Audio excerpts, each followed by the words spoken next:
Well, I think this is a good time for us to get started. I want to welcome everyone to Draft Counseling 201, the second session of our session of draft counseling trainings that's being hosted by Joy Mennonite Church of Oklahoma City and the Oklahoma Objector community. We're doing these trainings to help equip people to be ready in the events of a draft. At our last training, our 101 class, we talked about the pre-draft stage. What things can draft counselors be doing right now to be prepared if a draft was called in the future? Now, for this training, we are shifting gears a little bit. We're focusing more on the hypothetical future, which may, depending on world events, may come a lot quicker than we'd like it to, which is the eventuality or possibility and eventuality of a draft actually being in place. And so we're going to be discussing what do we do in that context.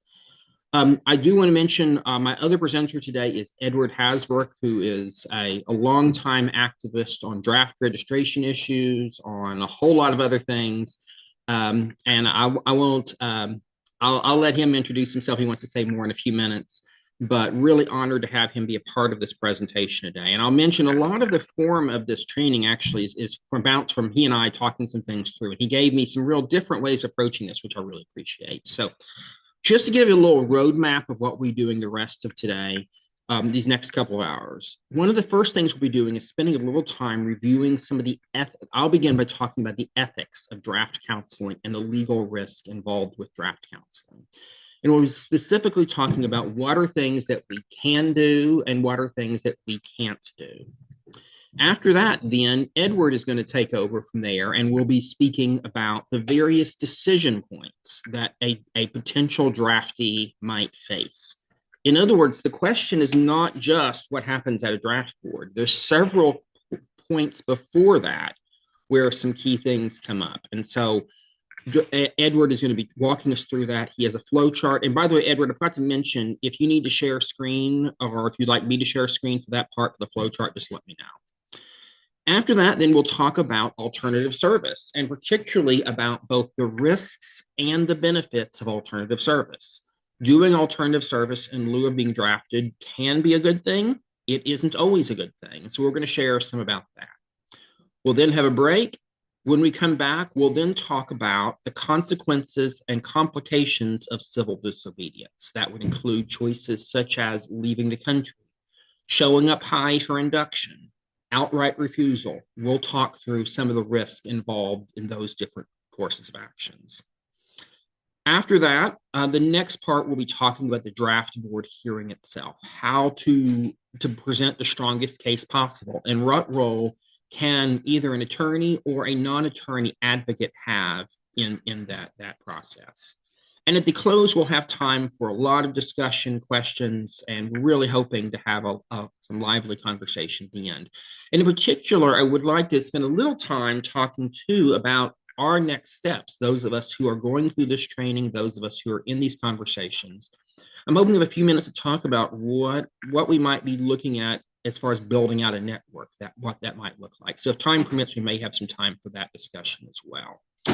So before we go in, though, I do have one other couple of housekeeping things. For those of you watching on Zoom, just encourage you to mute when you're not talking. For those of you in person, we're going to have some time for questions along the way. And what I'd like to ask is if you have questions, we'll have some times for that. But what we'll do is to make sure everyone can hear, the people online as well, is that there's a chair right here, right in the front. And so what I'll do is if you have when it's time for question time, if anyone has a question, I will turn the camera that chair, and that's what we'll have for anyone that has questions. And just so that we can, last time that was one thing we realized that we realized that there was some challenge for everyone to get to hear all the questions coming in. And before we go further, let me just make sure that the recording is working. I also, before we go further, I do have one other housekeeping thing to do, and that is I wanted to show you all a website that we've created. Let me pull that up. I thought I had it queued up here. Oh, there it is. And so this is going to be a resource that we'll be using a lot in the future to provide information on our trainings, draftcounseling.org. On this right now, we have a page for each of the trainings. So the first training, if you didn't get to watch it, participate in it, You click on that, and there's a link to the video as well as the resources and materials from that training. And so we'll have the same thing for today's training in a few days. And then finally, our third training, we have information about it. So anyway, draftcounseling.org. Just encourage you to make use of this site. And over time, again, we'll talk a little more about this at the end about building out a network, what that might look like. So I'm going to stop screen share because let's go ahead and I think it's time, let's go ahead and move into some discussion about the ethics and the legal boundaries of draft counseling. Now, when we talk about draft counseling, one of the things that's very important is the issue of roles. In other words, that when we are in the role of draft counseling, best practices to avoid problems and to avoid criminal prosecution, to be honest, is to very much stay within the boundary of doing non-directive counseling. Meaning, when you're wearing the draft counselor hat, you're not encouraging people to commit civil disobedience. You're not telling people how to commit civil disobedience. What you are doing is you're equipping people with information, and that they can choose what to do with that information. And that the boundary lines are very clear, that we are allowed to talk about the legal, moral, and ethical consequences of different courses of action. What we are not allowed to do is to encourage people to break the law. Now, I realize it's a simplistic answer. There's a little more complexity to it than that. But my suggestion in the draft counseling role is to take the more cautious approach, because this role is important. And by having this be to some extent an insulated role, it protects you as the counselor, it protects the group you're working with, and it can protect the counselee. Because we don't tell people what to do, that's an important boundary line. I will say in the past, draft counseling has not always been legal. In previous eras, people have been prosecuted for actually assisting people in being ready for a draft, most notably in World War I. In more recent eras, the main time whereof is the Vietnam era, there were less of that going on, of actual prosecution or attempts to prosecute. There was still some degree of harassment. And so the main thing I want to say is the boundary line that protects us the most is the boundary line of not telling people what to do. And I also would argue it's not just about protecting us, it's also about honoring and respecting the person we're counseling. They have been told over and over again by other people that, no, you don't have choices. You do what you're told. And that's what the military is all about. Do what you're told. We don't pay you to think. Our job as draft counselors is the exact opposite. Our job is to empower people, to give people what they need to act themselves, to follow their conscience. And so in other words, what I'm saying is by us being different than the military, we actually have power. Beyond that, the other issues to be aware of are issues of legal privilege. As an attorney, for instance, someone has a talk with me about a legal issue, there's legal privilege. The government cannot make me testify or say what my client told me. A non-attorney doesn't have that same privilege. And so for that reason, I do think in time, some draft counseling groups may want to also add an extra insulation of protection. Some draft counseling groups may want to operate under the supervision of an attorney, because if you're operating under the supervision of an attorney, legal privilege can exist.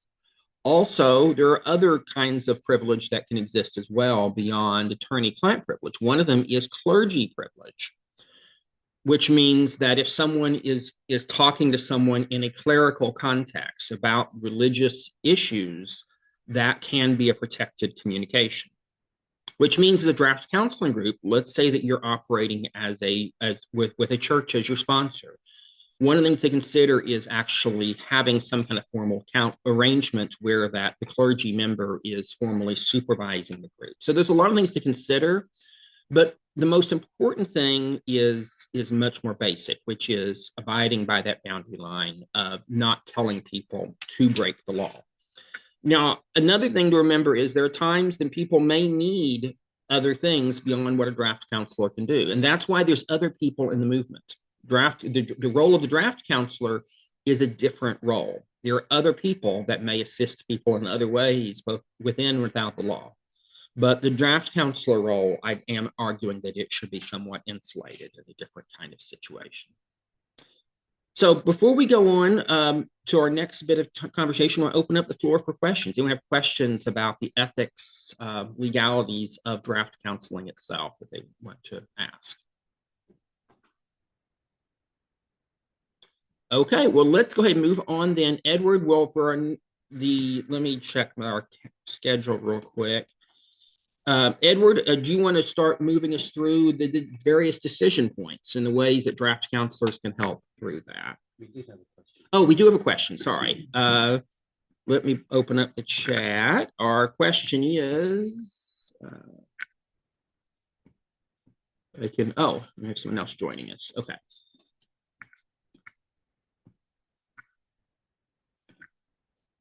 Okay, question. As a pastor in one-to-one conversations, is maintaining this boundary as simple as stating, right now I'm wearing my draft counseling hat, not my pastor hat? Would you take it further to having a boundary of not offering draft counseling to folks you're pastoring? Are you saying those draft counseling conversations as pastors are protected? Okay, I think I thoroughly muddied the waters here. What I'm saying is that if a pastor is talking to someone about religious issues, which can include obviously conscientious objection, personal issues, pastoral issues, that is a protected, privileged conversation. And if someone is working under the supervision of a member of the clergy, that generally there has been recognized clergy protection in that area too. So what I'm saying is actually not that you would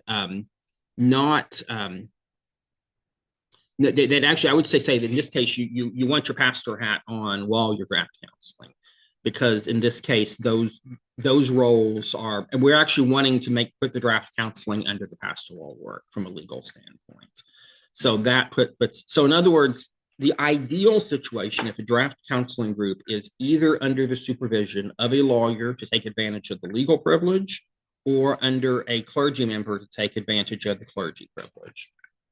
And another question. So if I'm leading Sunday school as a layperson and discuss the topic, is that protected under the clergy? That's a great question. And I think I'm going to have to get back to you on that, Timothy. My argument would be yes, you would be protected. Okay, the fact that you're talking in a Sunday school, the issues there's not legal privilege about having a conversation in Sunday school. That's a public audience. The question is, as you, as a Sunday school teacher, as someone who works with a church, who has a recognized role in that church, if you're doing draft counseling work, is that in some way protected? My argument would be, right, I want to research this a little more to give you a firm answer, but my tentative answer is that if you have an arrangement made in advance with a member of clergy of your church that you're working under their supervision in this way, then my argument would be that you are protected. But I would feel much better if I looked at the case law to see what it says. So I'm putting that on the list of things to research some more. Okay, well, let's go ahead and keep it moving. Edward, you want to take it over, and we'll move into some discussion about the decision points that people facing the draft may make, the choices they may have to make. Thank you, James, for that. And thanks to all of you who took the time to be here, who remembered that daylight savings time started today. And I especially want to welcome all of those who may be watching this online from some sort of dystopian future where this has all become relevant and you're seeking our help in navigating whatever situation you may be in when interest in draft counseling has spiked. By way of my own background, I was part of the group of people who came of age during a historically rather brief hiatus in selective service, and then were ordered to register in 1980 after a 5-year gap when registration was brought back. I publicly refused to register and did end up being one of a handful of people who were made examples of unsuccessfully by the government, I'm pleased to say, and imprisoned for my resistance. But I'm not here to advocate for a particular course of resistance, although I've been an organizer and maintain a website of information about the draft. I've always worked in coalitions that try to draw in and be open to the wide range of reasons that people oppose the draft, which the draft is wrong for so many reasons that there are lots of people who come to it from different places, just as there will be people who come to you as a draft counselor. Perhaps some of you may be working specifically within a faith community, but there may be, young people within your community may even have different views than you realize. And certainly, if you hold out your services to a broader community, you'll find people walking in the door with all kinds of personal reasons they don't want to be drafted. Most people who come to a draft counselor, I mean, if people want to be drafted, they're not going to be going to a draft counselor. They'll go to the induction center for the most part. So the commonality that most of the people coming to see you will have is that they're seeking information about how not to get drafted. And a lot of them are going to be looking for precisely the kind of advice that you neither can nor should give, that you shouldn't give for all the reasons James just named, to which I would add that there's also, even though people are seeking your advice and perhaps even seeking your advice as an elder, there's also a power dynamic that you have as an older person speaking to younger people that you need to be attentive that it's easy to abuse that power. Recognize that they're looking for help in navigating one of the most difficult sets of decisions they'll make in their life. Try to go gently in ways that does empower them and respect and help them pursue their own course, which may not always or even often be exactly what you would choose if it were for you. And when they ask, what should I do? They're not asking, what would you do if you were in my shoes? You're not. They're asking, what are the implications of the choices that I might make? And there's a difficult balance between giving answers that are unhelpfully vague or uncertain and answers that are unhelpful because they're too directive. I'm going to share a flow chart or part of a flow chart that I put together. When we look at the decisions that people are making, it's not just one decision that they make. This is page 2, or the back side of a 2-sheet, or 2 sides of a sheet, flow chart that I put together to try to summarize some of the decision points. And the first page is what we talked about in the first session, which is all the decisions that go into whether people end up registered with the Selective Service System or not, and the implications of those choices.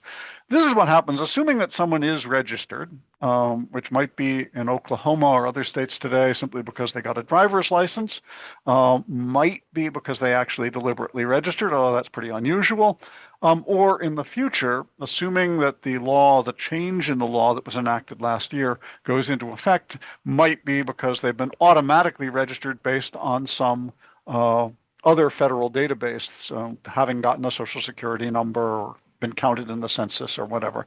So this is what happens if you're on the registration list and a general draft is enacted by Congress. And I will say once again, as I said in the last session, that we're only looking at one half of the picture here. Selective Service has 2 different contingency plans for 2 different kinds of draft. This is the general cannon fodder draft of young people. They also have a plan for a draft of healthcare workers in Heinz 57 varieties of occupations, men and women up to age 45. That is actually substantially the more likely draft. But we have less information about it to provide. That's a separate question. If you end up doing counseling, if that kind of draft is activated, you end up doing counseling with groups of healthcare workers in hospitals or clinics or whatever settings, there'll probably be a lot more information that needs to be provided about the precise mechanisms. But realize when you're talking to people in the general public about who might be drafted, it's not young people. Who might be drafted is most likely to be doctors and nurses and physical therapists and veterinary technicians are on the list. You never know. Whichever occupations they're running short of in the military. So that's back to this flow chart. This is what might happen, starting at the top with a draft is activated and you're on the list. And ending at the bottom with maybe you end up in the military, maybe you end up going on with your life, maybe some other things happen along the way. And I just want to say that this is, I'm not going to go through every branch on this flow chart. It's both too complicated and not complicated enough. Everything here is oversimplified. There are a lot of things, pathways that aren't here. A lot of these things could expand quite a bit, and some of them go off into yet other stages of the process. But what I do want you to, and so the trick is to try to figure out, for me to you and for you to your counselees, to try to present a sort of manageable range of big picture spectrum of options and what the risks are of each. People are going to want to know what are the consequences. You can't answer that. We don't know. All of these actions have uncertain you do this and there's a range of what might happen and we can guess about the likelihood, but we can only guess. It's also important to see that some of these pathways like reconverge further down. It's not like you make one choice and that's it. But at the same time, you can't just make these decisions one at a time because what you've already done may influence where you end up. And one of the biggest things that I'll say about the limitations here is this goes only as far as what happens up to the point where you might take a step forward and be inducted into the military. And some people will probably be told by somebody along the way, a recruiter or somebody well-meaning perhaps trying to help them. Well, you should just go into the military. It'll be okay because you have X, Y, or Z conditions. So you're not going to be assigned to combat, or because you think you have these skills that you'll be assigned to some non-combat role. Don't believe any of that. All bets are off once you take that step into the military, both in terms of how the military will treat you and in terms of your legal rights. And I'm sure James, I see him nodding there, would back me up when I say that if you have a choice of whether you want to roll the dice about how you're going to fare in the civilian criminal justice system, or the selective service administrative process, or the military justice system, nobody well advised in their right mind is going to choose, oh, I'll cast my lot in with the military justice system. You have far fewer rights, far fewer options, and the chances of bad things happening to you, even if theoretically you might have rights in the military justice system, are much worse. So most people, when they say, I don't want to be drafted, they're looking for what are the options that have the best chances of keeping them out of having to take that step in the military. At the same time, have the most chances of avoiding other bad consequences, especially prison. Now, I'll say one more thing from my own experience about that last bit. I haven't experienced being in the military. I have experienced a federal prison camp. Many of the people I was in prison were in a federal minimum security prison back in the early 80s were themselves Vietnam veterans who'd subsequently been convicted of mostly drug crimes. And when they heard that I'd gotten 6 months in a prison, it was a no-brainer for them. If I had it to do over again, and my choice was a term in NOM or the same term in a minimum security prison, I'd take prison any day. Of course, that was the rational choice. So prison isn't necessarily the worst thing. But at the same time, it's important to realize that there are a lot of things that don't end up in, just as most people who go into the military don't, in most circumstances, end up in combat. It's also true that most people on the other side of the spectrum are not going to end up in prison. And I wouldn't want to play into the assumption that your only choices, and one of the biggest things that your only choices are prison or the military. And one of the biggest things of doing the kind of empowerment that James talked about is helping people realize that they do have a variety of other options. From the start, they're at the very biggest picture level, your initial choice. Well, I'll say one more thing. People will come to you at different stages in the process. And I do have a page on my website that you may find it useful to look at, just thinking about what the role might be, that asks some of the kinds of questions that visitors to my website have, that I get asked, or that people may have in the event of activation of a draft. People, and I know this has some parallel today with people in the military calling for counseling. They may be at various stages in the process before they actually seek out a counselor. And you're not necessarily going to know that when they walk in the door or they initially call you. They may start out with some very specific question for not obvious reasons. And it may turn out that they're asking that question because they think that that's critical to some particular pathway that they think they're going to pursue because somebody told them that, or rumor had it that this was a way to go. And so it may take quite a bit of sort of active listening to tweeze out what their backstory is, where they are in the process, particularly if a draft has already been activated. Do they know whether their birthday was picked in the lottery? Do they know whether a notice was sent out? Do they know who, if anyone, got the notice? Have they already tried to make some claim or engaged in some way with the selective service system? Did they already go to the induction center and then walk away because their claim was denied? What's going on? That's not necessarily going to be obvious. So part of it is figuring out where in this spectrum of possibilities and pathways they are now in order to advise them. But coming from the top, what will happen if there's a draft is there will be a lottery by birthday. And so a lot of people will be able, once they figure out, oh, my birthday didn't come up, to realize, well, I'm off the hook. Assuming that they're one of the birthdays that is high on the list or that we know is being sent induction notices, then there's the possibility that an induction notice will be sent out.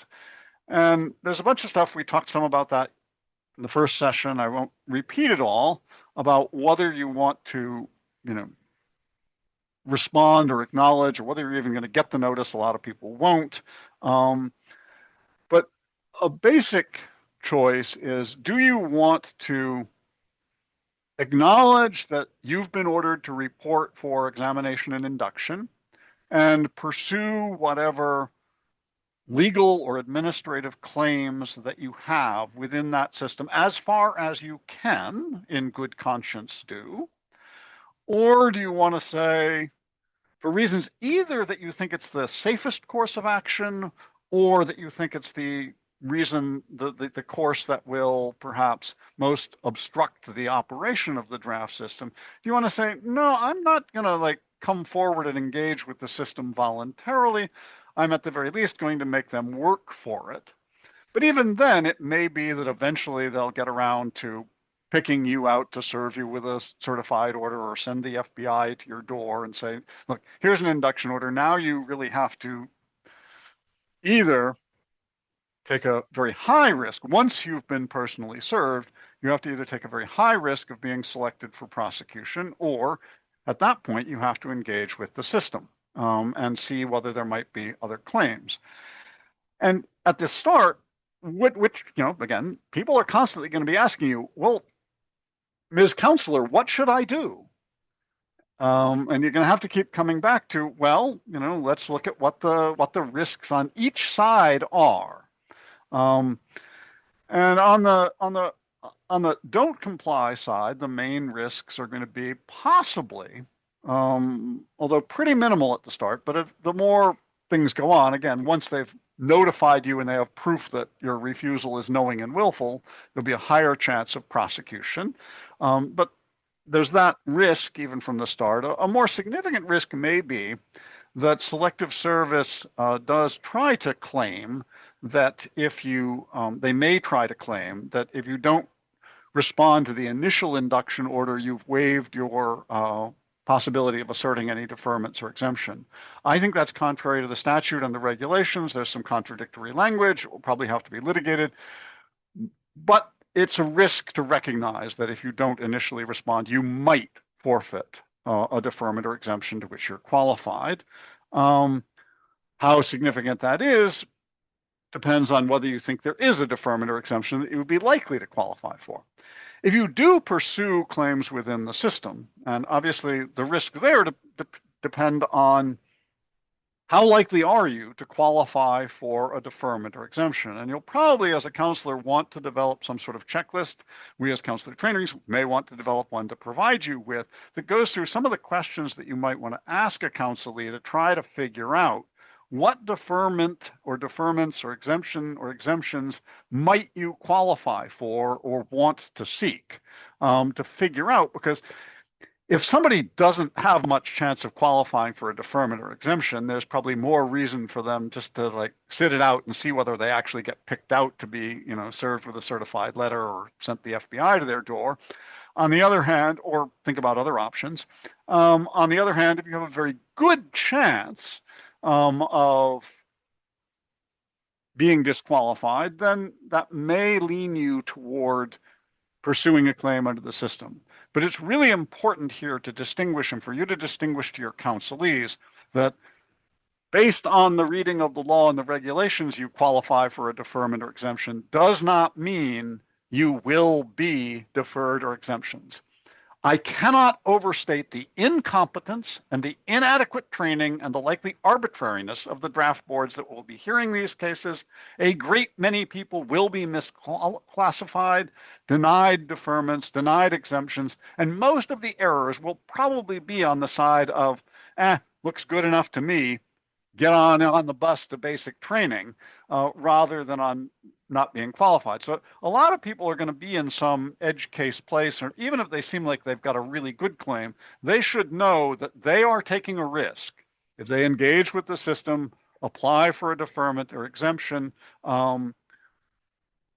show up at the induction center hoping that they'll flunk the physical, there is a risk, no matter how disqualified they should be, there's a risk that they're going to be ordered to get on the bus or else. And one thing I would note does not appear on this flowchart at all, and that is the issue of emigration. A lot of people will think, if I get drafted, I'd just go to Canada or I'd just go someplace else. And unfortunately, for a variety of reasons, changes mainly in Canadian attitudes toward immigration, that is not the option that it once was for most people. There are some issues here that are not on this table about immigrants and dual citizens. Immigrants face more risk, and they may face a particularly difficult choice, which we can't make for them, between whether they want to give up on their American dream to go back to some country or to flee to some third country and seek asylum there, or go back to their parents' country that they may not have seen since they were an infant and may have no knowledge of, but where they do have a passport and can go and would avoid the U.S. draft if they're not a U.S. citizen. They may have that set of choices, very difficult ones. The other people may have choices, although for sole U.S. citizens, emigrating is not much of an option, as people who've wanted to flee the Trump regime have found out recently, and realized that it's not as easy as you think. There may be people who have dual citizenship, and there too, there's something to be lost in giving up the future prospects of life in the U.S. But more people have dual citizenship every year, particularly because of some changes in the law in Europe and elsewhere. The largest numbers of dual citizens are actually Canadian and Irish Americans, because of varieties of their law and patterns of immigration. The difficulty there, even if somebody says, oh, well, I'm eligible for citizenship in Ireland or whatever because my grandparents came from there, that doesn't mean that you could just go there tomorrow. If people are thinking along those lines, thinking they may want to avail themselves of a second passport, they should have that second passport in hand, because getting one, even if you're eligible, can be a quite arduous process. But back into these choices, again, major set of choices is whether to, and so helping people think through what options they might have within the system, and versus what options there are outside of the system. There's a big uncertainty, as I mentioned, if you pursue claims within the system, in the arbitrariness of it and the administrative problems. There's a big uncertainty on the not complying side, although the requirement for the government to prove knowledge and willfulness, actual knowledge of the order that you've disobeyed, does make it quite hard to convict people. Most people won't be prosecuted just because there's safety in numbers, but there's uncertainty in, of the people who get sent notices, many people won't get them at all. Other people will choose not to show up. Other people will wait and see. This is the situation we had when registration started in 1980. It was very unclear how many people would comply, how many wouldn't, whether the government would be able to go after those who didn't. What we found was that there was enormous safety in numbers, that so many people just sat that out when they were ordered to register that the government could only go after only a trivial percentage of them. That could be the case, depending on the situation in the event of activation of a draft.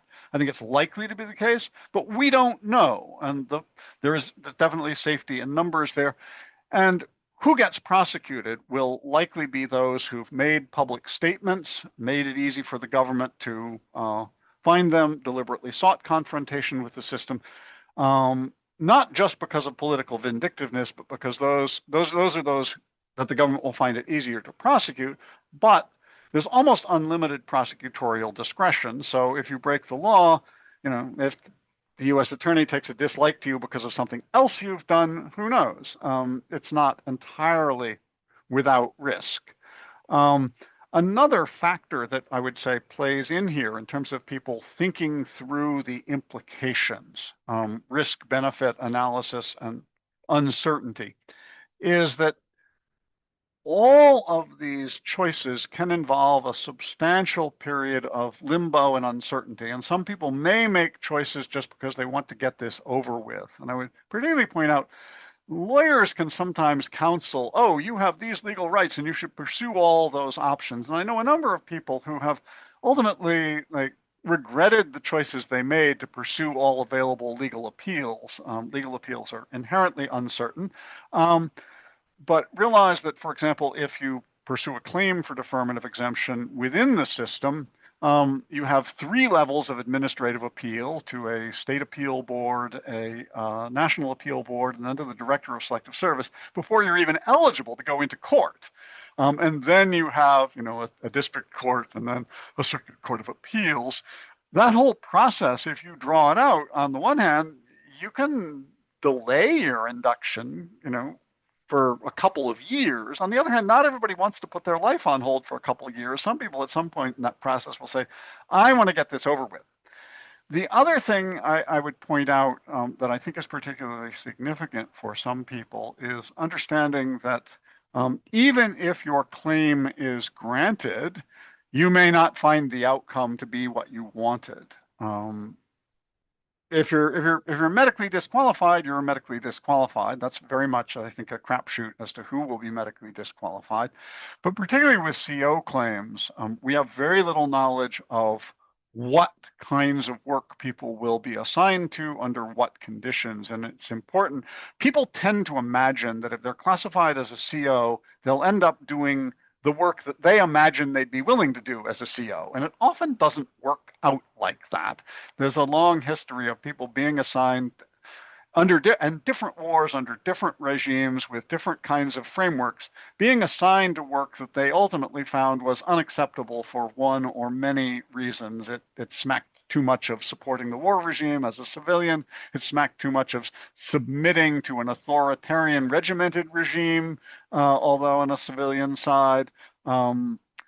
Or they felt in other ways that it was propping up the war machine or personally unacceptable. So a lot of people actually ended up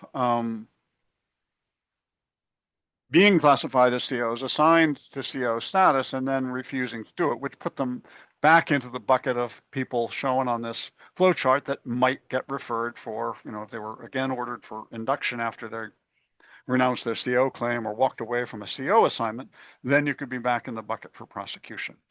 I should stop here.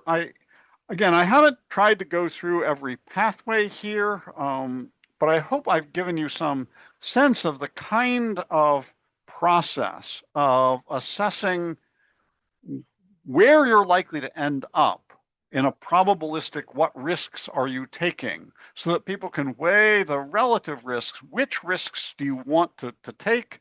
Which ones do you think are more important? Which ones are more likely?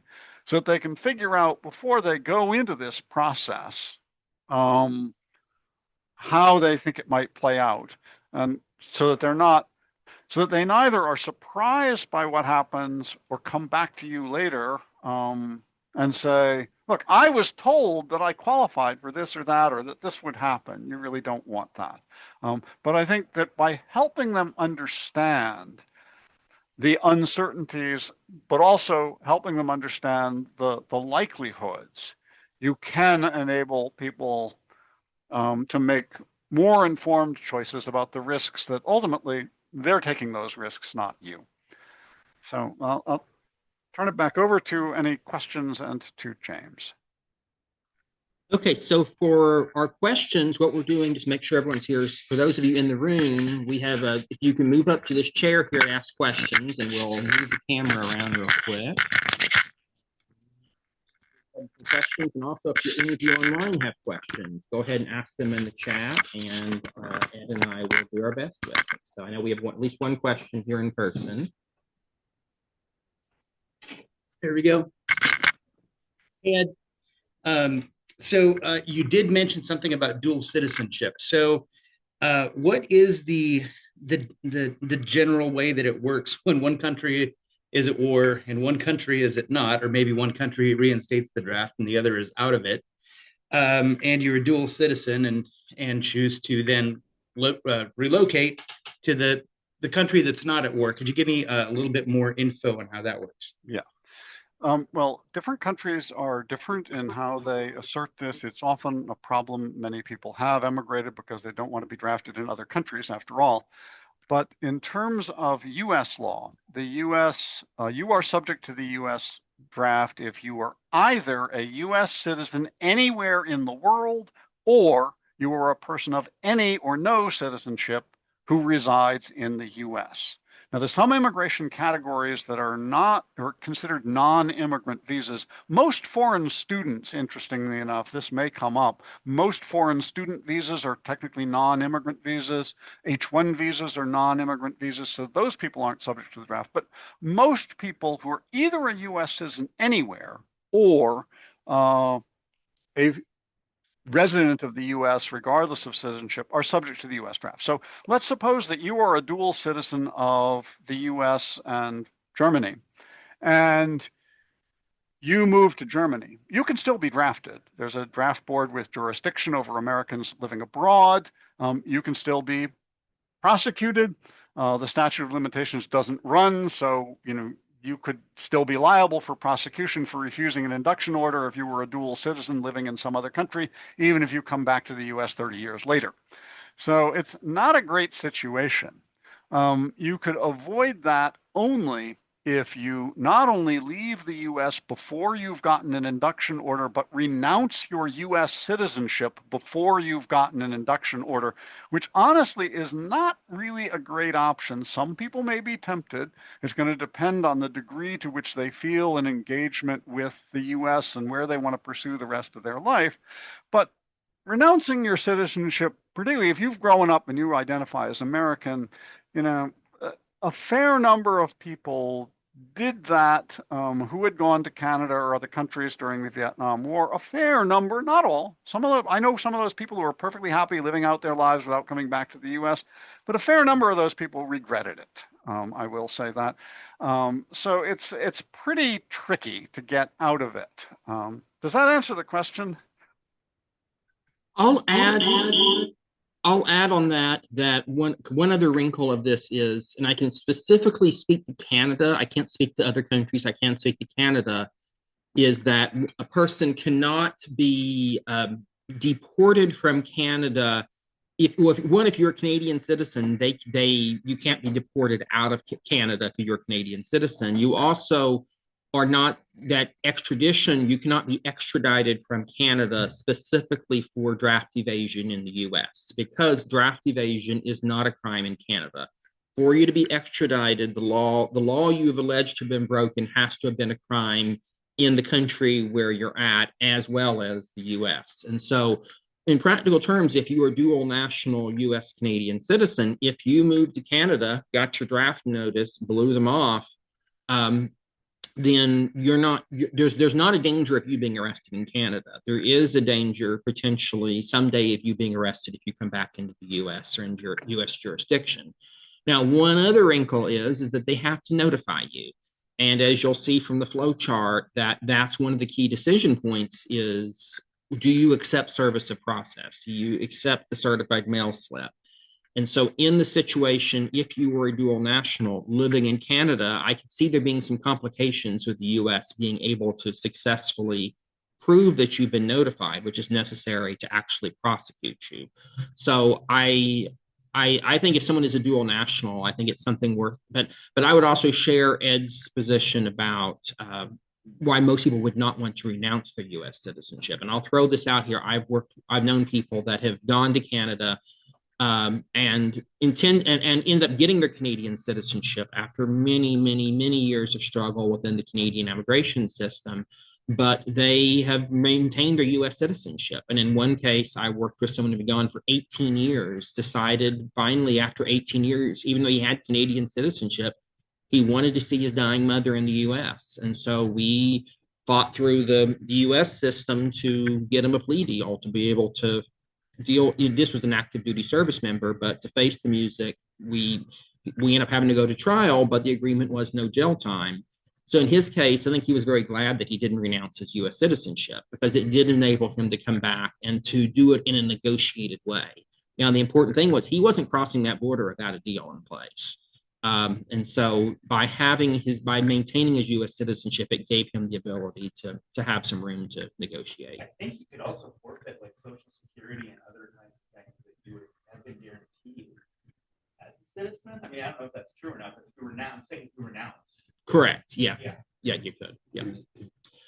So for those of you watching online, a person in the room asked, what about if you renounce your U.S. citizenship, do you lose access to entitlements you might have earned, like Social Security and things like that? And potentially, yes. I don't know the details of that area of law, so then maybe I'm wrong about that, but my assumption is that would be correct. So there'd be some pretty serious consequences to that. It's also fairly tricky to renounce your U.S. citizenship. You have to do it in a foreign country. You have to do it through a very specific process. It's not. So I personally would say would not recommend anyone trying to do it without talking to a lawyer first, because also for the tax issues get kind of complicated. So, okay, do we have any other questions?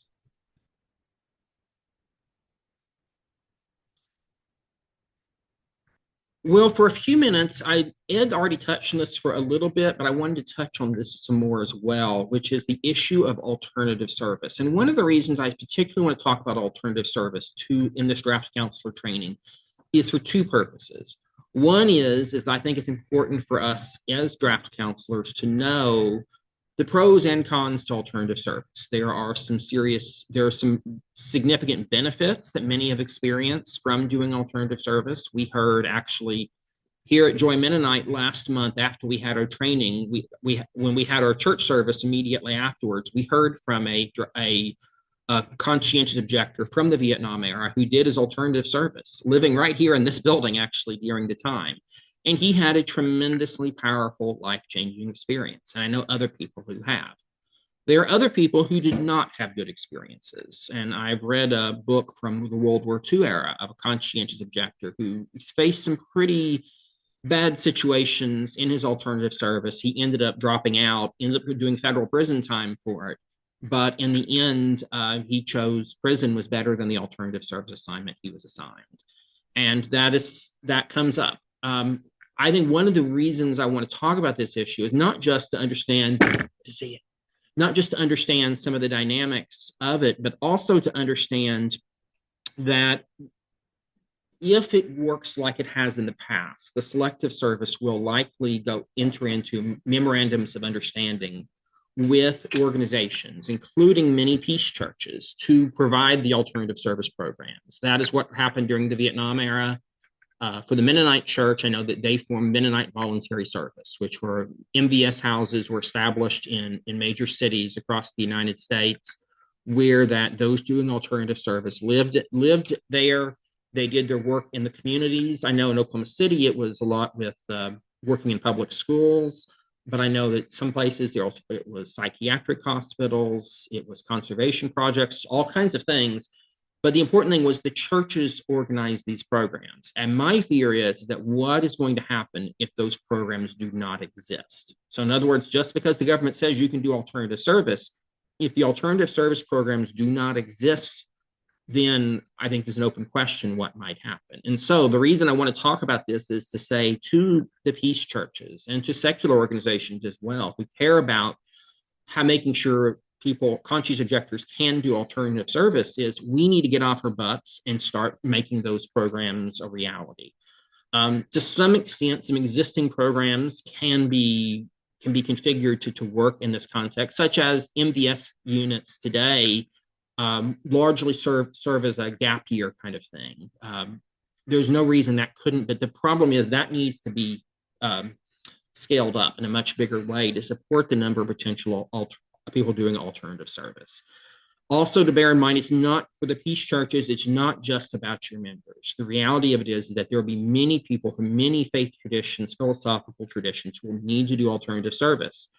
And so my challenge is for Mennonites, for Unitarians, for Church of the Brethren and Quaker and all the rest, it's time to get ready. It's time to be giving serious thought to what alternative service could look like.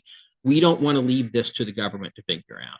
If we want alternative service to actually be meaningful and helpful and to not be oppressive, we can play a role in that. So I think, though, this is a good starting point. I think we need to take a break. So let's go ahead and do it here because I think the next topics will be a little more in depth. So let's take about a 5-minute break. We'll come back in about 5 minutes. We'll continue onward. So we'll see you shortly.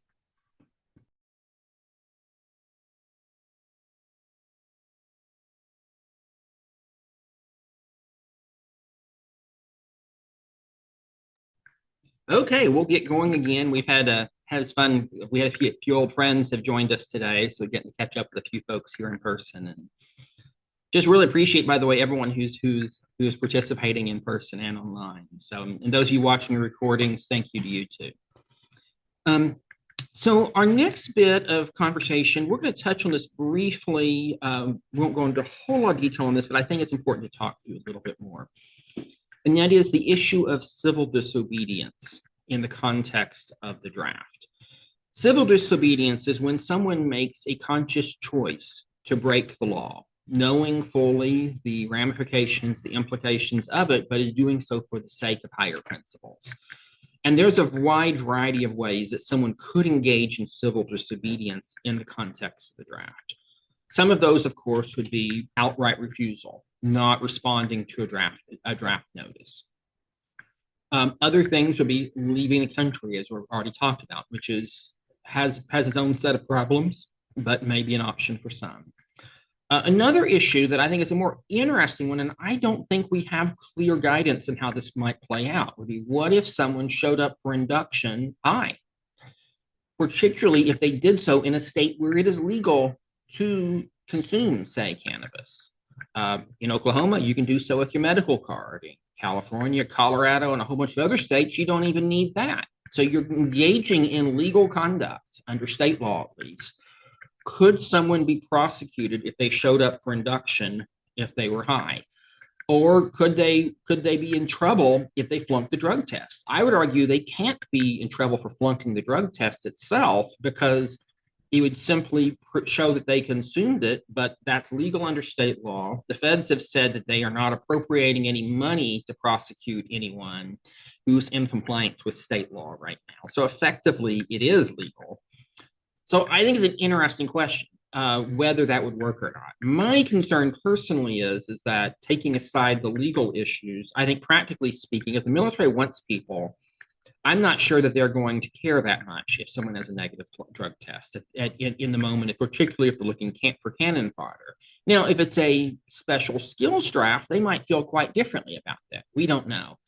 I bring that up to say that there are going to be issues like this that are gray areas, and there's going to be issues that we will not know how it's going to play out. And so as draft counselors, what we can do is we can help people that we're working with to know the consequences the best we can as a course of action. We need to be very clear. Sometimes we will not know the answer to some of these questions. We will not know, for instance, if you show up for induction high, are you going to be on the bus? Are you sent home? Or are you going to jail? We really don't know.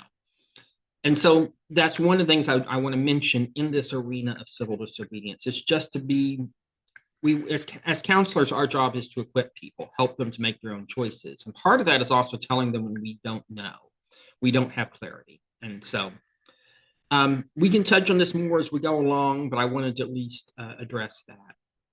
So now, let me pull up my outline real quick. I think this is a good point now to shift gears a little bit to talk about the draft board hearings themselves.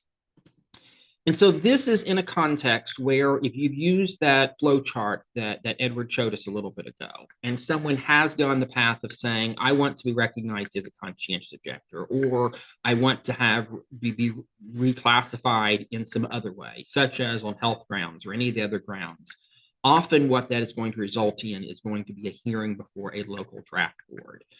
And so we'll talk some today about what we know about the process, but also knowing that what we know today about the process may not be what we will need to know 6 months, a year from now, if a draft was called, because what we'll be looking at are CFRs. They're from the Code of Federal Regulations. In other words, these are executive branch orders that are there because Congress has empowered the president to do certain things. So the tricky part about this is that because it means it could also be changed pretty rapidly. So what we're dealing with now is these are the rules right now. If a draft was called tomorrow, bear in mind these rules could change pretty quickly. But I do want us to look at these rules because I think that they're a good starting point.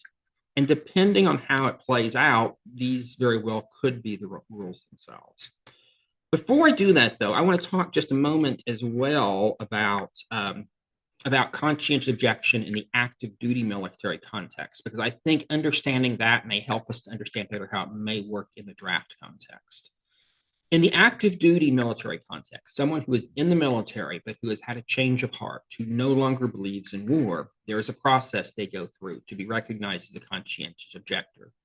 They have to meet the same criteria for the most part that a draftee would face, such as proving that they're sincere, that they're opposed to all wars, that their beliefs stem from religion or a deep place that functions similarly to how a religious person's beliefs might function.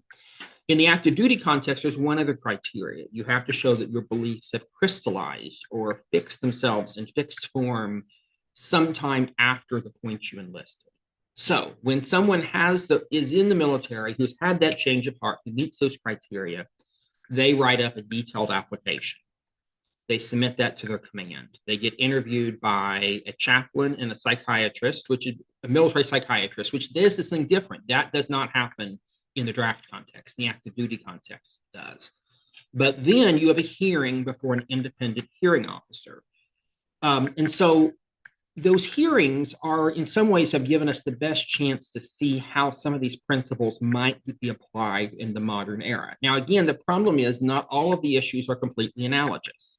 For instance, the crystallization issue looks quite different than the active duty issue. But what we can say is looking at how conscientious objector applicants in the military have been treated, it gives us a lot of ideas about the kinds of questions that will be asked.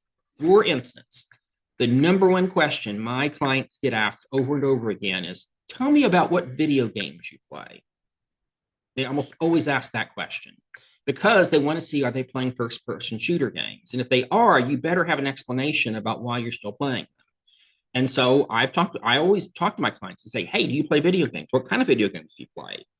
Can you explain to me why you think about why you're still, and for some have decided, I'm going to quit playing. I said, great. We're going to talk about that at your draft board, that you decided to quit playing this game because it made you feel icky, that doesn't what you would believe in anymore.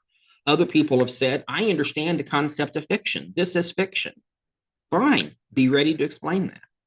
I've had clients also be asked if they participate, what their hobbies are. And one person said they did martial arts.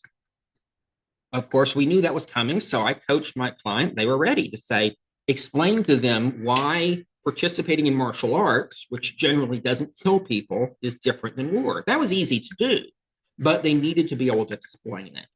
And so this is the number one thing to be aware of in this context of a draft board hearing is the applicant needs to be able to explain how their beliefs got from where they once were to where they are now. Now, the good thing about in the draft context, we don't have to prove a conversion.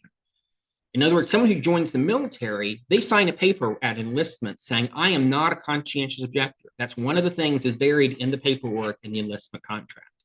We're not worrying about that. So someone as a draftee, someone who's facing the draft, may have had beliefs in opposition to war their entire life. That's great.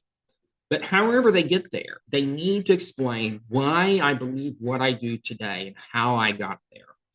And so that's a draft. One of the draft counselor's key jobs here is to help them to go from point A to point B. Now, that said, as much as we can learn from learn about how the draft boards might work based upon how CO hearings today happen in the military, there's also some key differences. And that's why we need to look at the Code of Federal Regulations. So I'm going to share a screen for this. And I'm going to put the link in the chat too in just a moment so that, let me see. Yeah. How do I do that? There we go. So I'm going to drop this in the chat real quick so that you can follow along better. If I can figure out how to get to the chat. Oh, there we go. So this link here is to the Code of Federal Regulations that explain. Okay, did I get back to the? Oh yeah. So this explains how the draft board functions. And looking through, we're going to read this together, but I'm especially looking at what are some of the things that are different here compared to the active duty context. So it begins. Procedures during personal appearance before the local board. Oh, by the way, just for anyone just listening, this is at Title 32, Part 1648 of the Code of Federal Regulations. So it begins. A quorum of the prescribed membership of a board should be present during all personal appearances. Only those members of the board before whom the registrant appears shall classify him. Now, right here, we see one difference. In the active duty military context, it's a single hearing officer that presides over the hearing. In the draft board, it's an actual board of people that are there. So that's a whole different context. In other words, another way of saying this is you have a jury, you could say. It's not just a judge or an investigating officer. In this case, it's a board. B, at any such appearance, the registrant may present evidence, including witnesses, discuss his classification, direct attention to any information in his file, and present such further information as he believes will assist the board in determining his proper classification.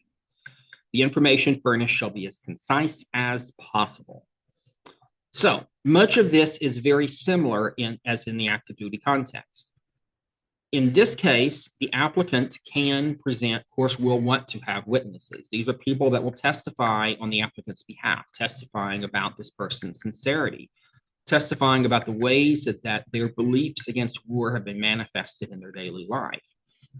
So having these witnesses is key, but you can also present other information. That could be written statements can be presented. This is not, by the way, a court. So because of that, we don't have in court, for instance, you're very limited in introducing written statements of people who aren't there because the defendant always has the right to cross-examine things used against them, or anyone does. And so in this context here, what's different is you're allowed to do written statements, even though the written statements can't be cross-examined. That said, what's better, a written statement or a witness? Witness is better. Witness to be more plausible because, again, the witness can be asked questions. So you can provide quite a bit of information here. The key is that the burden of proof is on the applicant or the registrant to put that stuff on the record. And so they need to be ready. Okay, C. The registrant may present the testimony of not more than 3 witnesses, unless it is the judgment of the board that testimony of additional witnesses is warranted. The registrant may summarize in writing the oral information that he or his witnesses presented. Such summary should be placed in the registrant's file. This is a major problem here. This point of only 3 witnesses. I won't use bad words to say my opinions of that since I'm in a church, but let's just say that's a load of crap. And I think it is ripe for legal challenge. Especially the way it is worded, unless it is the judgment of the board that the testimony of additional witnesses is warranted. My own belief is that you should always present all the witnesses you believe are relevant and force the board to say otherwise. And what you also want to do is include in the record, then, if the witnesses that are denied, you want to present written statements of those witnesses, putting them in the record and putting on the record that I wanted to present these witnesses. Here's why we wanted to present these witnesses. The board wouldn't let me. That needs to go on the record because you're preserving the record for later appeal. Next, D. A summary will be made of all oral testimony given by the registrant and his witnesses at his personal appearance, and such summary should be placed in the registrant's file. We'll come back to this because this is very problematic as well. But there's a little bit later in this regulation explains Delta a little bit more. Okay, E, echo. If the registrant does not speak English adequately, he may appear with a person to act as an interpreter for him. The interpreter shall be sworn in accordance with, and there's a CFR citation. Such interpreter will not be deemed to be a witness unless he testifies in behalf of the registrant. F. During the personal appearance, only the registrant or his witnesses may address the board or respond to questions of the board, and only the registrant and the board will be allowed to address questions to witnesses. And we'll stop right there. Something that's really shocking when I dug into this is, unlike at a CO hearing, an attorney or a non-attorney advocate cannot ask questions of the witnesses. It has to be the applicant or the board itself asking these questions. What this rigged system is basically insisting is that an applicant who might be an 18-year-old kid has to basically play lawyer. They have to question witnesses themselves. I don't like this. This is a real problem with the system as it's designed right now. Nevertheless, it goes on to say this. A registrant may, however, be accompanied by an advisor of his choosing and may confer with the advisor before responding to an inquiry or statement by the board, provided that those conferences do not substantially interfere with or unreasonably delay the orderly process of the personal appearance. Now, what that means in practical terms is that what it would look like is, let's say that we're going to do a role play for just a moment to show what this might look like. So let's say I'm here in this role of being an advocate. Well, in this case, I'll say I'm an attorney. It doesn't matter. I can be the attorney here. It's the same rules apply. So I'm here as an attorney. Here's my CO applicant who's standing beside me. And let's say the applicant has a question. What they have to do is turn to me, whisper to their question. I give them some input. Then they go on. That can get very challenging and tedious, obviously. And the way that's worded, the board could try to cut that off. I would argue if that happens, you need to document it. You need to put that on the record that the board president told me I couldn't present everything I wanted to. I couldn't ask all the questions I wanted to ask of my non-attorney advocate. Throughout this whole process, in the draft board hearing, what you're doing is two things. You're trying to persuade the draft board. Number two, you're building a record for appeal, which means if they tell you you're asking too many questions of your advocate, you're interfering with the flow of things, then you need to document that. Okay, let's continue onward. Jump back to share screen. Okay, so G. If, in the opinion of the board, the informal administrative nature of the personal appearance is unduly disrupted by the presence of an advisor, the board chairman may require the advisor to leave the hearing room. In such case, the board chairman shall put a statement of reasons for his actions in the registrant's file. I will also add the applicant needs to put in their own statements of reasons why their advocate was unjustly removed from the room. The board president should not be the only ones putting information on the record about this subject. Next, H. The making of verbatim transcripts and the using of cameras or other recording devices are prohibited in proceedings before the board. This does not prevent the registrant or selective service from making a written summary of all testimony presented. That is wild, by the way. That is not in the active duty context. That's not the rule. The active duty context, it says, is that normally the investigating officer will do a summary of all testimony, but the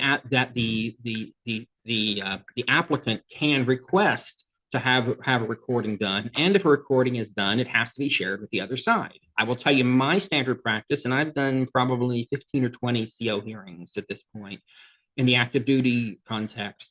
We always do record, and we always share immediately with the other side. And we do this even if they say, oh, we're doing the summarized testimony, it's like, that's fine. We still are providing, and I lately have also been doing a written transcript. I use AI software to generate a good transcript. I then manually edit it to check it for accuracy, but we submit also a written transcript as well. So the fact that you're forbidden from doing this is really problematic. My suggestion in light of this is, if at all possible, we really need two people as a minimum in the room with the applicant during a draft board hearing. One person is the advocate who's going to be answering those questions the applicant may have. The second person is a scribe, a note taker, who's going to record as much as possible of what happened in that hearing. Now, what's kind of crazy is it says the making of verbatim transcripts is prohibited. I don't know what they would do if you had someone, a stenographer, someone who took shorthand, who was writing everything down. They literally forbid them from doing so.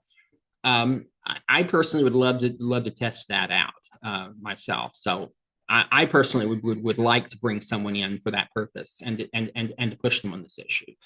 But nevertheless, you need someone there taking notes, because there's going to be things said that may be important to emphasize later in an appeal context. And so having someone, and it's just by having a second person there, of course, the applicant is going to remember a lot, but they're not going to remember everything. You as the advocate are going to, it's helpful to have another person in the room. So I really strongly recommend, if possible, doing so. Finally, proceedings before the local board shall be open to the public only upon the request of or with the permission of the registrant.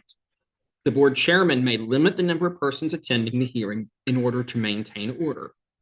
If during the hearing the presence on non-participants in the proceeding becomes disruptive, the chairman may close the hearing. My advice in most cases would be that the applicant needs to request that the board be open, be public, and that they have supporters there in the room. Again, I would the advice I would give is that those supporters should be instructed that they should not be disruptive or anything like that, but they need to be present. Draft boards, they want to pretend otherwise, but we know this happened in Vietnam. We know it'll happen today. They are susceptible to public pressure. They are aware of the fact that they are supposed to be representing the community. And so by having the public present, it can make a difference. And particularly also for them to see the real world impacts of, if you force this person to be deployed, even though their beliefs are X, Y, and Z, by having the people impacted by that decision in the room, it can help the draft boards to make better decisions. So that's some of the differences in these two worlds.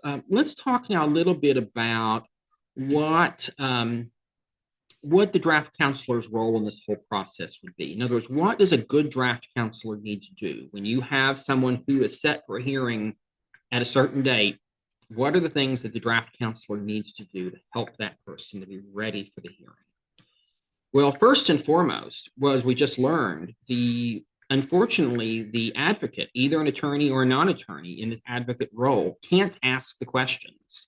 It has to be the applicant themselves, which means that we need to coach them heavily on how to do that. And my suggestion would be to put together a mock draft board hearing. In other words, getting some friendly people, or actually not so friendly people, would be fine too, but people to sit in a room and to play the role of a draft board, to ask tough questions, and to give the applicant the chance to practice thinking on their feet. Because bear in mind, what a draft board hearing is going to probably look like. Probably they're going to start by allowing the applicant to make some kind of opening statement, most likely. And then they're going to say, applicant, we have 3 people on your witness list. Let's hear from them. The applicant will ask questions of the witness. Then the board members will ask questions. And so that means we also need to prepare our witnesses. So one of the things I would suggest doing is to think about not only what are the things you really want to get onto the record, what are the things we want the witness to say, but also what are the things we're afraid that the witnesses might say, or what are the things that might be vulnerabilities? And then to think ahead what those things might be and work with the witnesses on how they can accurately answer those questions in the light most favorable to your client's interest. In other words, we can't tell someone to lie. But we can help them to frame things in ways that emphasize the themes of the case that we're trying to build. Speaking of that, another piece of this, in any kind of court advocacy or board advocacy, what we're really thinking about is building up a theme or a meta narrative to explain the whole case. And I'll mention I learned about this approach of really emphasizing the meta narrative, the big story, actually from a military judge. I was, and when I do in the active duty context, I do represent service members in courts martial. And often after a court martial trial is done, the judge will invite both sides' lawyers back into chambers where he critiques us, tells us what do we do right, what did we do wrong. It's a great learning opportunity.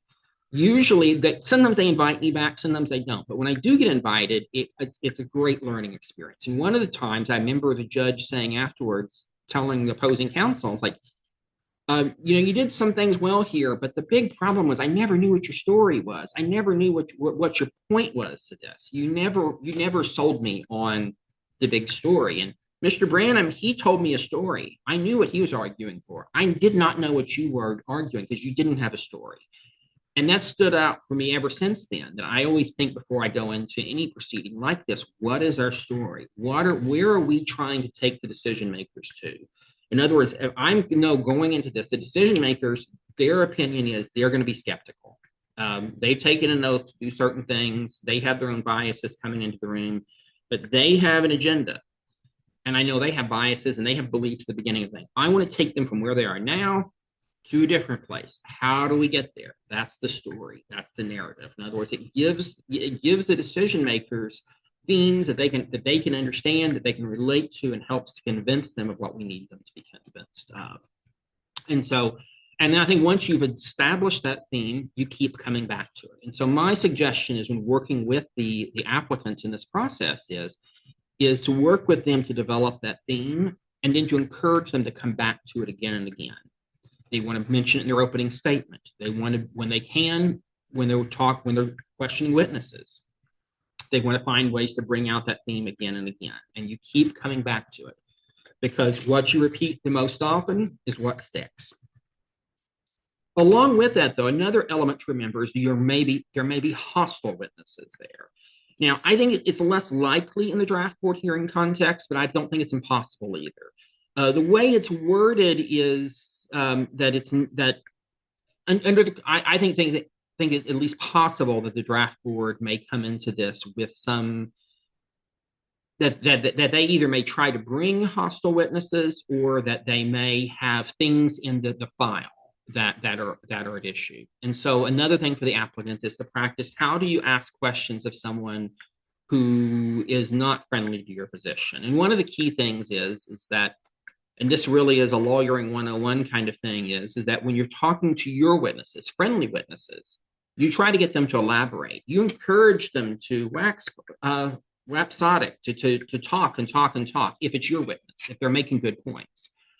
On hostile witnesses, you ask them yes, no questions as much as possible. You don't give them open-ended questions. If there's something that you're needing out of a hostile witness, you ask them very pointed questions to get them yes, no, to get them there. And again, I find this frustrating. I find it absurd that we're asking potentially a very young person to do this stuff, which is also why the role of a draft counselor is so important, because it's our job to get them ready for this. Another thing is throughout this, we're thinking about preparing witnesses, we're thinking about written testimony. We also are, along the way, also recording information. And hit on this a lot, but it's so important because in this process, because there's not a verbatim transcript, how do we effectively appeal? The problem is that if we don't have our own notes, if we don't have our own record of what happened, all we have to argue with is the report that's put out for the draft board. So the draft board, when they make their ruling, they're going to explain, we found the applicant to be insincere because of X, Y, or Z. It may be a paragraph or less. They could be longer, but maybe fairly short.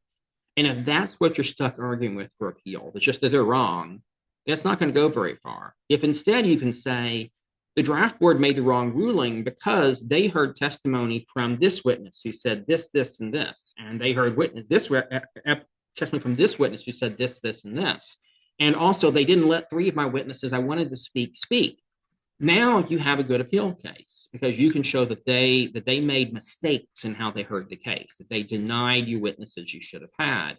They didn't ask questions that they should have asked. So what we're doing throughout this whole process is building the record out and fleshing that out as much as we can. So I've covered a fair bit of ground really quickly. I think this might be a good time for us to move into some questions to see from what we shared about what this draft board might look like. What are questions you have about how you would prepare someone in this process? What the draft board itself might be like. So if you're watching online, if you want to put your question in the chat or unmute yourself, that's fine. For anyone in person, just come up to the front and we'll move the camera around and you can ask your questions.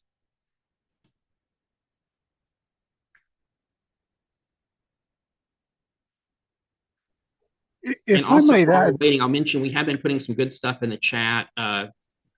One is Edward just put in, who's on your local draft board? There's a link there. And I will mention that the draft board is, they're looking for new people to be on draft boards. And I think that there are peace activists who have got themselves on draft boards again,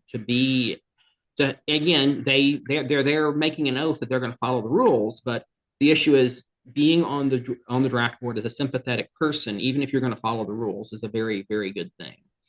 And so I do personally encourage people, if your conscience can stand it, to be a part of this system. I think it would be a very good thing for peace-friendly people to be on draft boards myself.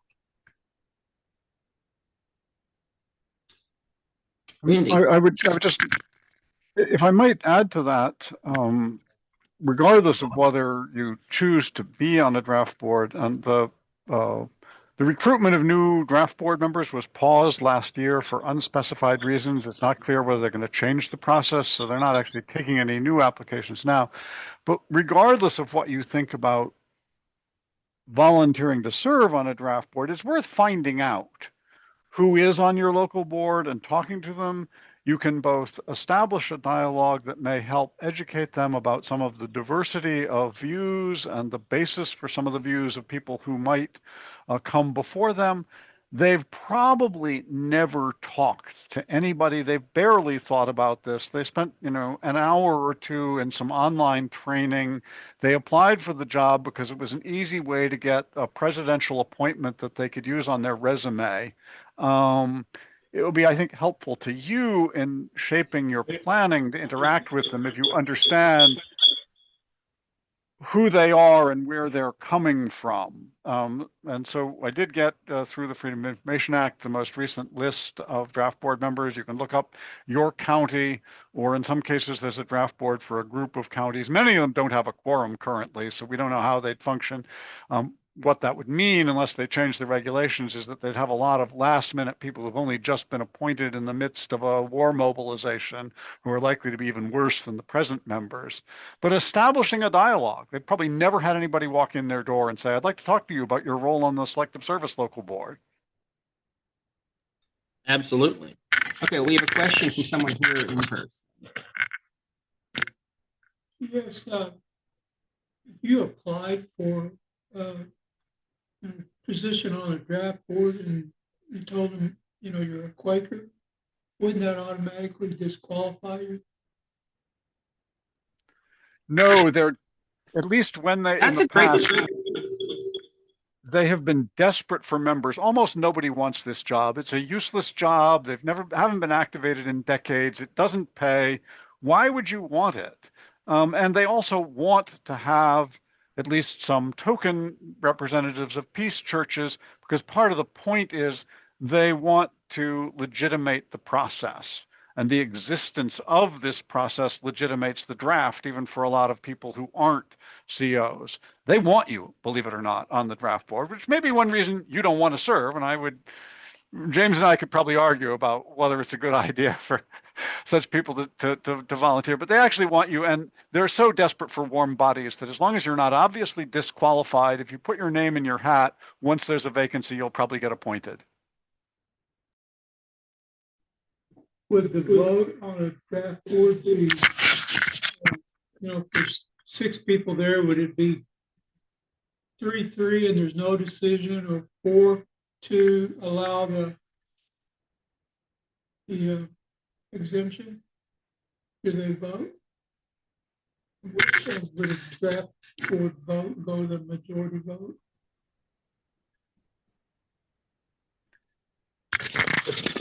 It's supposed to be a vote. Typically, there are 5 members on a board. 3 is a quorum, including at least one. If it's a multi-county board, in order to act, they have to have not only at least 3 members, and at least one from each county where your case is being heard. So if there's no member up from your county, there's not a functional board. And again, they'd have to find one at short notice if a draft were activated. I don't know what they do in the event of a tie. Yeah, that's a really good question that I'm putting on the list of questions I need to research. What would happen in a tie? I don't know the answer.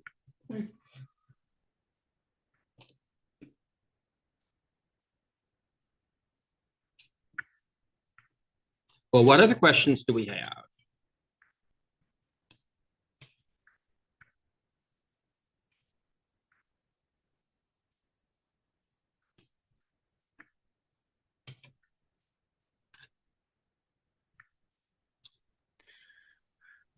Well, the other thing I'd like to open this up for is some broader discussion is, is as we are doing these trainings, and I will admit that in putting these trainings together, my first and foremost goal was to get out as much of the baseline information necessary so that draft counseling could happen pretty quickly if it's needed in the future. My concern was that I could not find any recent information resources out there for draft counseling. So this training series has been designed with that intention in mind.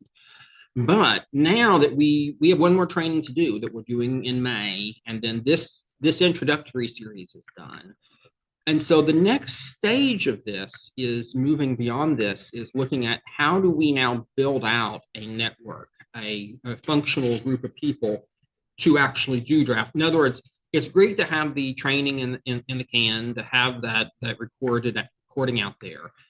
Just in case, but I'm also concerned with how do we get it scaled up quickly enough. And I say this because part of my experience in shaping this training has been my experience working with the GI Rights Network, which is a network of non-governmental organizations that answer the calls from the GI Rights hotline, from active duty and reservist members of the military. And I've seen from them, as they've developed that network, both some of the good things, also some of the challenging things of this kind of work. And one of the challenging aspects of how do you maintain a network where you have consistent standards of care, but people located in different parts of the country, different counseling groups doing this work. How do you also maintain continuing education? How do you keep draft counselors informed of the latest developments and again, we're dealing with a moving target right now with draft law and the regulations. And so one of the things I wanted to open up for some conversation here, and again, just with us present, but also hoping that we can continue this conversation. For those of you who are watching recording later, I really want to hear from you. I'll put my contact info on the video at the end for those of you watching later. But please, please, please send me your thoughts as well, because we'd like to get you involved in this. But I am wondering if it's time to be thinking about having some kind of network of sorts, so that it would be a network where that people who have completed trainings, who are equipped as draft counselors, ready to go, we have a network where we share information with each other, but also where we provide support to each other and referrals, which what that might mean is that let's say that, well, for instance, let's say that I get a call from someone in Lubbock, Texas. I know someone in Lubbock, Texas in this training now.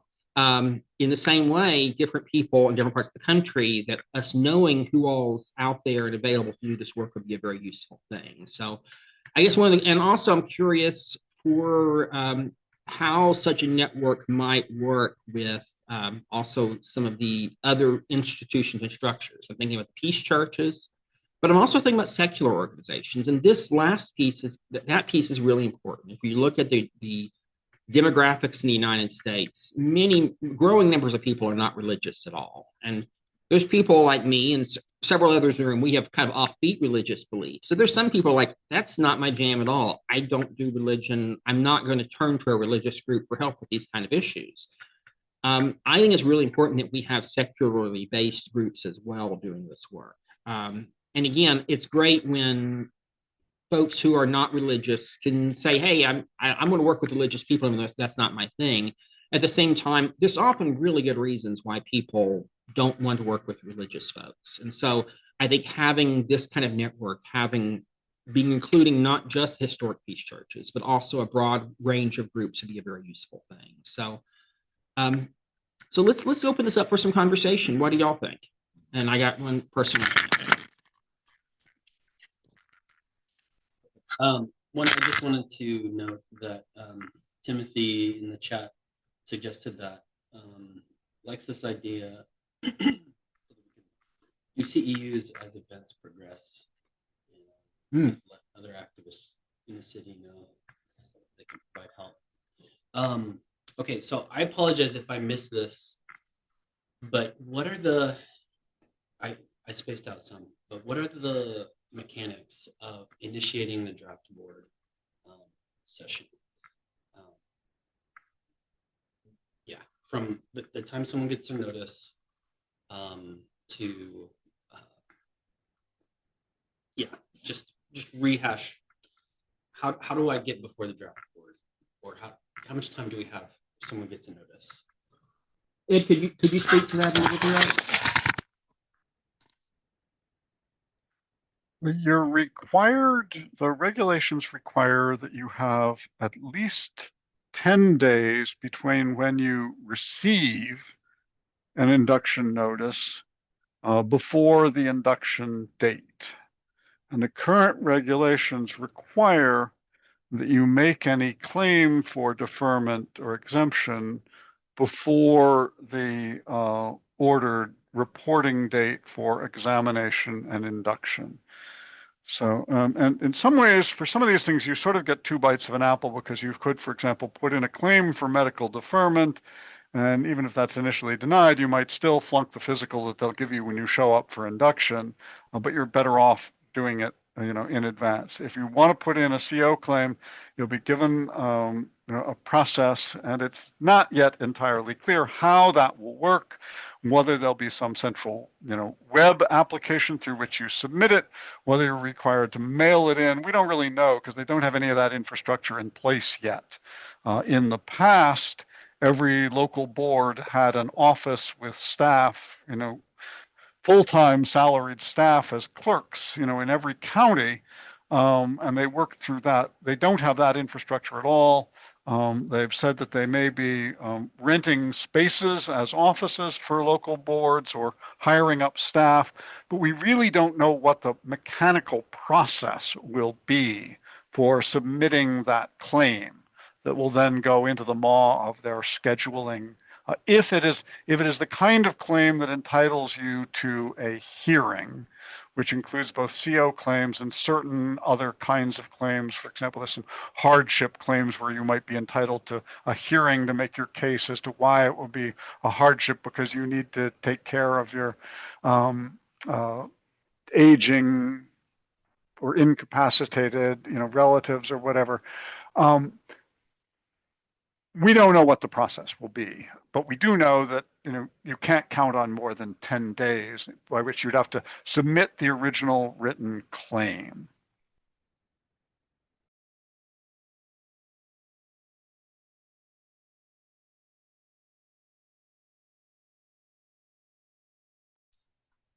And that's a big piece. Knowing that reality is part of the reason why I think it's so critical that we actually begin the work of educating people about the draft long before a draft happens, because the timeline will be happening so fast. And so what we can do to raise awareness of these issues now, to get people talking, get people thinking, and documenting where they're at, the effort put into preparing now could make a real difference down the road. I would also say, if I may add to that, James, that in addition to this question has to do with timeline. So I know it's probably different for everybody, but what is the general timeline from your birth date coming up to receiving some official, documentation in the mail, to how long you have to respond to a draft board, these kinds of things. I'm just kind of wondering, how much time does a young person have to, or anybody really have to get prepared from this, from the moment that if they do it the same way they've done it before, the moment a birthday is announced?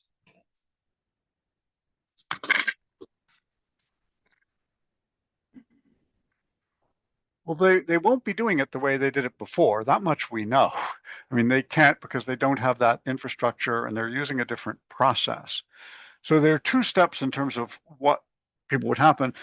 At either now with, again, in states like Oklahoma, where the motor vehicle registry, when you get a driver's license, forwards that. And if you're not yet 18, they forward it when you turn 18, if you get your driver's license earlier. Then at some point, I don't know exactly how long this takes, I imagine it's within a matter of a few months after your 18th birthday, you'll get a notice from Selective Service saying, this confirms that you've been registered. Often people didn't know that that was coming, so that may be a point at which they seek counseling. Then you go along, and with the automatic registration that starts in December of this year, that'll be the way it works everywhere in the country, that at some point, however long the bureaucracy takes to do it, at some point, relatively soon after your 18th birthday, you'll get a notice saying one will be sent out to somewhere, maybe the wrong address. A confirmation notice will be sent saying you've been registered.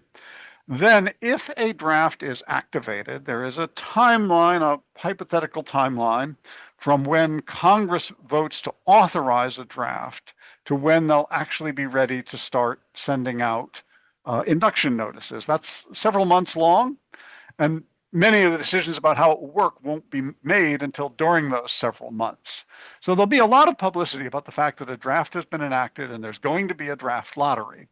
Then on some day, there'll be a draft lottery for everybody in the year of birth group that turns 20 that year, and they'll pick birthdays in order. And again, at that point, there'll be another round of concern by those who were in, the first days that came up. And then there'll be some people in like, well, we don't really know how far down on the list they're going to go by birth date. And then at some point thereafter, probably with a timeline measured in months, but again, we don't really know, they will start sending out induction notices to those with the first birth date that was determined. And in the meantime, they're going to be trying to stand up and give some more training to the local draft boards, maybe hire them local offices and this sort of thing. So there'll be several waves of publicity before we get to the point where the people in the first birthday chosen in the lottery from that 20-year-old age group get these notices giving them 10 days to show up. So there'll be that kind of window of uncertainty of some months before that happens. But I'd also say it doesn't mean that as a trained draft counselor, you have to wait until that happens, because really nobody knows what's going on with this. Even with the degree of vagueness and uncertainty that James and I have been expressing today, you now know more than 99.9% of the people in this country do about the draft. And once we have these initial waves of publicity about the fact that Congress is debating a draft, Congress has enacted a draft, they've had the lottery, there's not just going to be demand for individual counseling, but there's going to be a lot of demand on a volume that will exceed, probably at that point when they're actually activating a draft, there's going to be way too much for everybody to be served individually. So there's going to be a lot of demand for you to go out as a spokesperson, as an informational resource, to speak to groups of people to try and fill in the background. So at least so some of them that will be sufficient for them to triage themselves out and figure out, oh, my birthday is 364th and I'm probably not going to get drafted. I don't need to worry about this. Or, oh, I was number 10 in the lottery, I need to worry about it. Or, what I thought may or may not work. But at least there's some triage and some information so you don't have to do as much one-to-one when you talk to individual people when you start doing that counseling. I think a lot of that outreach could be done now, not just to think about what will we do if there's a draft, but how do we avoid a draft? And certainly there's plenty that could be done now. There is a campaign that's going to be launching. There'll be publicity going out this week from a broad coalition of groups calling for repeal of selective service rather than trying to go down this pathway of automatic selective service registration. I can put a link in the chat to sort of the simplest thing is there's already a form that the Friends Committee on National Legislation has put up. You can fill in a box and email your senators and member of Congress asking them to repeal this. I think the best way to cope with all of the bad things, which I totally endorse, that James has said about how rigged and horrible this process is just to get rid of it, as opposed to trying to help people manage to stay out of the gears of this evil machine if a draft is activated. Let's try to get this machine retired, right? So there are other things that people can do in the meantime.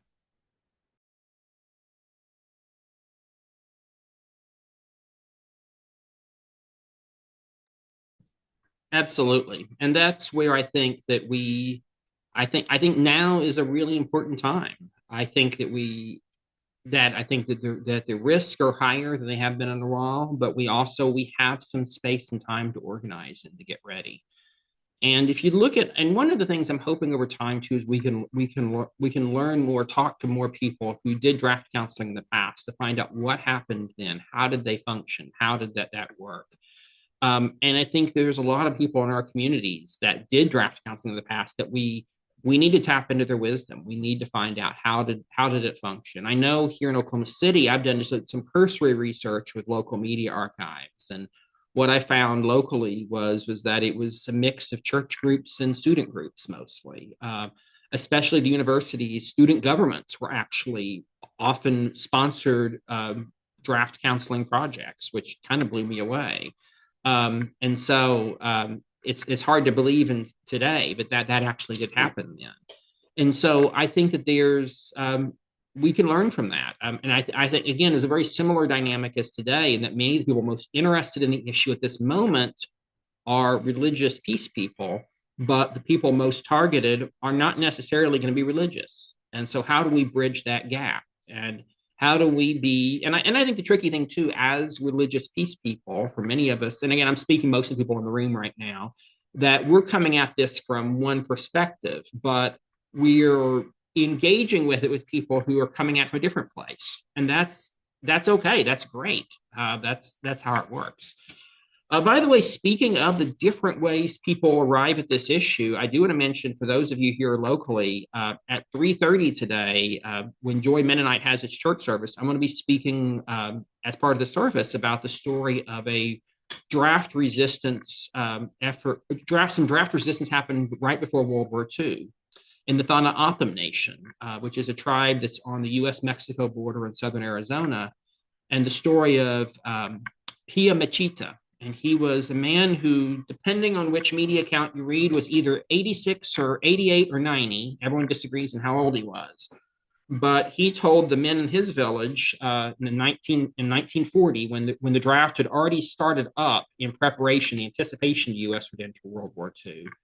He told the young men of his village, don't register. We're still part of Mexico. He argued the Gadsden Purchase was illegal and some other things. They said, hey, we were never consulted about this.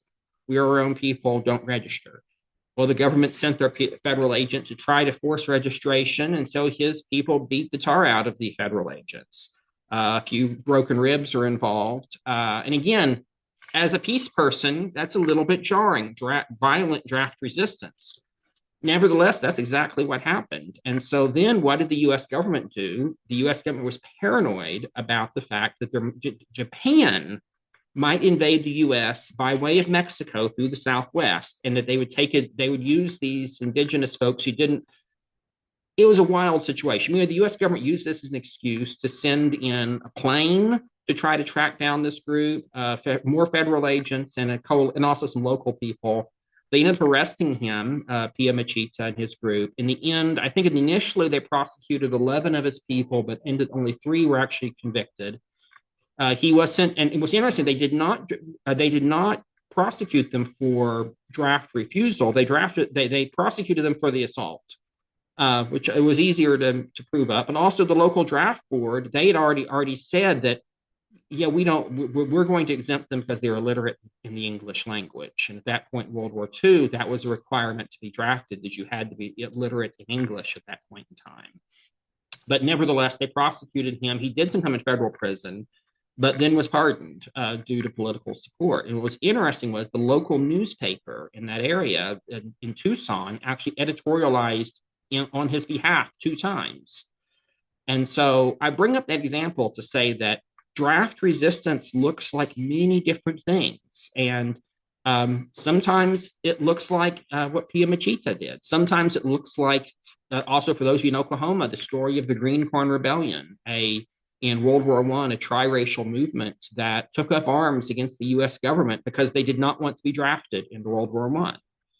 Again, these are challenging concepts from a peace perspective, and yet I also find them inspiring and informational in different ways. Again, not that I want to adopt their strategies necessarily, but I do think it raises some important questions. And that really is the bigger point to me of this whole conversation about military conscription, is it's really about human liberty and freedom. And so I think that's maybe what we'll have some time for any closing questions, but that's my main point is that the reason why this is important is about liberation. So we have a few more minutes. Any other questions or any other comments folks have? So unmute yourself or come up to the camera if you're here in person.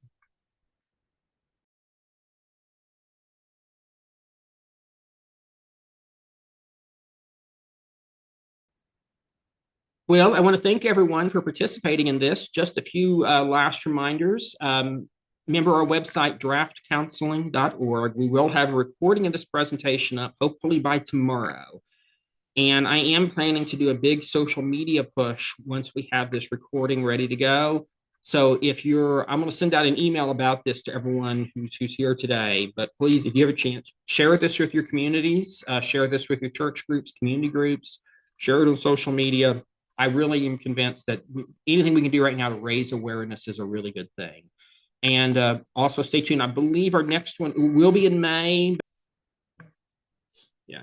So I believe it's going to be most likely Sunday, May 3rd, but we'll hopefully have that. What I'll try to do is we'll try to have that date pinned down when I send out the email about the recording tomorrow. So you put that on your calendar. And the final training is going to be focusing on some advanced subjects. In particular, though, we're going to talk especially about a possible special skills draft and what are some of the special things that might come up in that context. I'm hoping we might even have a healthcare worker might be able to join us for that one. I'm working on that, but that will focus on the special skills draft. We'll also talk about the appeals of negative rulings from draft boards. If they rule against someone's desired classification, what are the avenues for appeal? So we'll be talking about that some as well. And then who knows, between what's going on in the world between now and May, there's no telling. So other than that, I really appreciate everyone participating. Please send us an email if you have any thoughts, comments, questions. I'm going to put my email in the chat. And other than that, thank you everyone for being here, and we will see you again in May.